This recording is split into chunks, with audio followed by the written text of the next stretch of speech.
di sini akan menjelaskan pengertian dari iptek. Ilmu pengetahuan dan teknologi merupakan sosok yang tidak dapat dipisahkan satu sama lain. Ilmu adalah sumber teknologi yang mampu memberikan kemungkinan munculnya berbagai penemuan rekayasa dan ide-ide. Adapun teknologi adalah terapan atau aplikasi dari ilmu yang dapat ditunjukkan dalam hasil nyata yang lebih canggih dan dapat mendorong manusia untuk berkembang lebih maju lagi.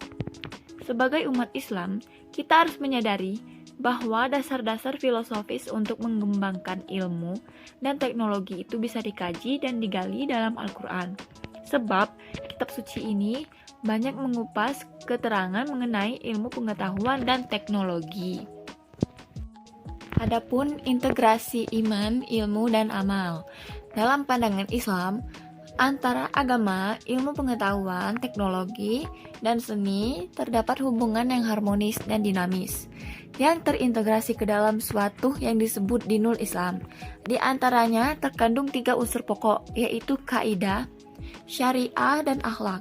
Dengan kata lain, iman, ilmu, dan amal soleh. Iman adalah pohon yang mengeluarkan dahan dan cabang ilmu pengetahuan. Sedangkan amal ibarat buah dari pohon itu dan identik dengan teknologi dari seni. Sedangkan ilmu itu adalah batangnya. Bisa kita lihat dari pohon apel ini, di mana buah apel itu adalah amal dan dahan-dahannya itu adalah iman dan batang-batangnya itu adalah ilmu.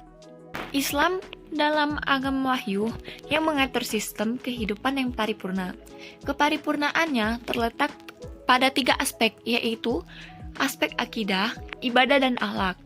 Agama atau iman berfungsi untuk memberikan arah bagi seorang ilmuwan untuk mengamalkan ilmunya dengan didasari oleh keimanan yang kuat. Pengembangan ilmu dan teknologi akan selalu dapat dikontrol berada pada jalur yang benar. Oke, ini bagian paradigma hubungan agama dan iptek. Ilmu pengetahuan atau sains adalah pengetahuan tentang gejala alam yang diperoleh melalui proses yang disebut metode ilmiah. Sedangkan teknologi adalah pengetahuan dan keterampilan yang merupakan penerapan ilmu pengetahuan dalam kehidupan manusia sehari-hari. Perkembangan iptek adalah hasil dari segala langkah dan pemikiran untuk memperluas, memperdalam, dan memperkembangkan iptek.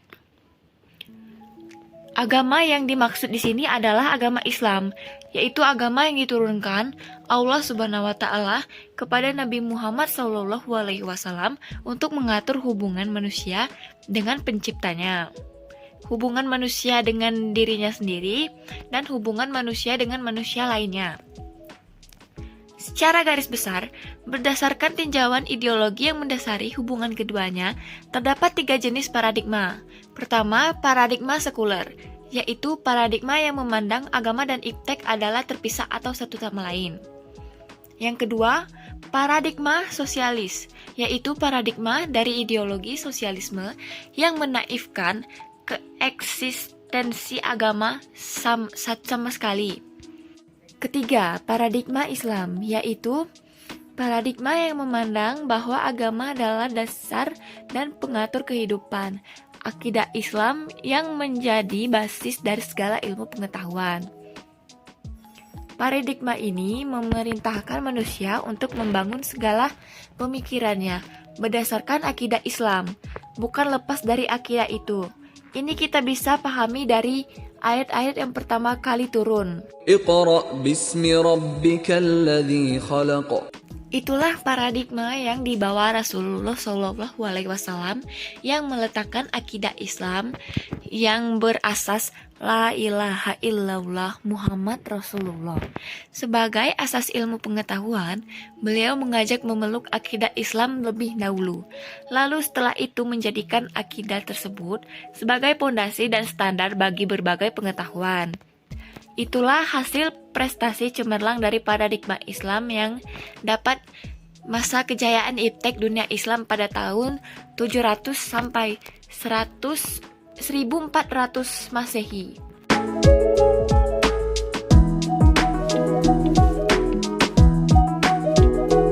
Lanjut, akidah Islam sebagai dasar iptek.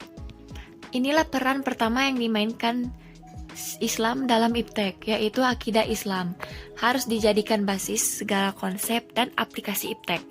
Inilah paradigma Islam sebagaimana yang telah dibawa oleh Rasulullah Shallallahu Alaihi Wasallam. Namun, di sini perlu dipahami dengan seksama bahwa ketika akidah Islam dijadikan landasan iptek, bukan berarti konsep-konsep iptek harus bersumber dari Al-Quran dan hadis. Tapi maksudnya adalah konsep iptek harus distandardisasi benar salahnya dengan tolak ukur Al-Quran dan hadis, dan tidak boleh bertentangan dengan keduanya. Artinya, apapun konsep iptek yang dikembangkan harus sesuai dengan Al-Quran dan hadis itu. Jika konsep iptek bertentangan dengan Al-Quran dan hadis, maka konsep itu harus ditolak. Misalnya saja teori Darwin, yang menyatakan bahwa manusia adalah hasil evolusi dari organisme sederhana yang selama jutaan tahun berevolusi melalui seleksi alam menjadi organisme yang lebih kompleks hingga menjadi manusia modern. Sekarang berarti manusia sekarang bukan keturunan manusia pertama, yaitu Nabi Adam, tapi hasil dari evolusi organisme sederhana ini bertentangan dengan firman Allah Subhanahu wa taala yang menegaskan Adam adalah manusia pertama dan bahwa seluruh manusia sekarang adalah keturunan makhluknya, sebagaimana fantasi teori Darwin. Halo semua, apa kabarnya? Semoga selalu dalam keadaan sehat ya. Nah, kali ini kita akan membahas mengenai teori evolusi Darwin. Lebih tepatnya, apakah Darwin menyatakan bahwa manusia berasal dari kera? Nah, adik-adik, teori evolusi Darwin dimuat dalam bukunya yang berjudul The Origin of Species by Means of Natural Selection yang diterbitkan tahun 1859 ya. Nah, pada saat itu sebenarnya Charles Darwin tidak pernah menyatakan bahwa manusia berasal dari kera ya adik-adik, atau nenek moyang manusia adalah kera. Itu bukan pernyataan dari Darwin.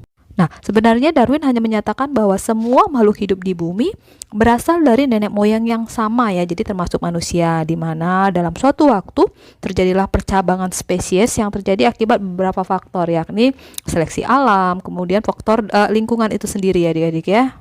Nah, jadi teori evolusi Darwin ini menjelaskan bahwa mekanisme seleksi alam yang berdasarkan kompetisi dan adaptasi ya terhadap lingkungannya. Nah, ini bisa kita lihat bahwa manusia berada pada tingkatan takson yang sama dengan kera ya adik-adik ya, di mana sama-sama berada pada kingdom animalia, kera dan manusia. Nah, manusia juga ada pada kelas mamalia yang berarti hewan menyusui. Ordonya juga adalah primata. Nah, sehingga bisa diartikan bahwa manusia hampir mirip dengan kera tetapi bukan berasal dari kera ya adik-adik ya. Nah, jadi manusia berevolusi bersama orangutan bersama ya adik-adik ya. Orangutan, simpanse, dan gorila. Nah, juga memiliki nenek moyang yang sama. Dan jika diamati dari DNA manusia dan hewan primata mencapai kemiripan hingga 97 bahkan 99% ya adik-adik ya. Nah, sekali lagi bukan berarti manusia dianggap berasal dari kera. Nah, itu tadi penjelasan mengenai teori evolusi Darwin. Apakah nenek moyang manusia berasal dari kera? Ternyata Darwin tidak menyatakan demikian ya adik-adik ya. Dan kita bertemu pada materi selanjutnya adik-adik. Tetap semangat, tetap jaga kesehatan. Salam. Lanjut, Syariah Islam, standar pemanfaatan iptek. Peran kedua Islam dalam pengembangan iptek adalah bahwa syariah Islam harus dijadikan standar pemanfaatan iptek. Ketentuan halal haram wajib dijadikan tolok ukur. Sudah saatnya standar manfaat yang salah satu itu dikoreksi dan diganti dengan standar yang benar, yaitu standar yang bersumber dari pemilik segala ilmu yang ilmunya meliputi segala sesuatu. Standar itu